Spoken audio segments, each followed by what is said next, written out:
বহুদিন জঙ্গলে কাটেনি দিন। শূন্যস্থানে যে শব্দটি বসবে সেটি হলো জঙ্গলে।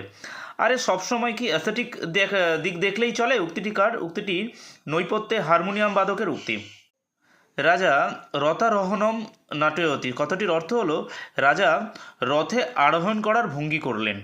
নানা রঙের দিন নাটকে মাঝরাতে রজনীকান্ত যার পোশাক পরেছিলেন তিনি দিলদার। একথা মালিকের কানে তুলবেন না চাটুর্যমশাই। কথাটি হলো রোজ লুকিয়ে গ্রিন রুমে ঘুমানোর কথা। জয়তরণে ঠাসা, এখানে জায়গার জায়গার কথা বলা হয়েছে সেটি হলো মোহনীয় রোম।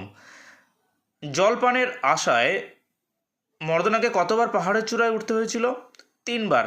বাক্যে অব্যবহৃত উপাদান বিশ্লেষণের কথা যে বলেছিলেন ব্লুমফিল্ড, ওয়ালা প্রত্যয়টি হলো পরাধীন রূপমূল। মধ্যযুগের সন্তগণ নামে পরিচিত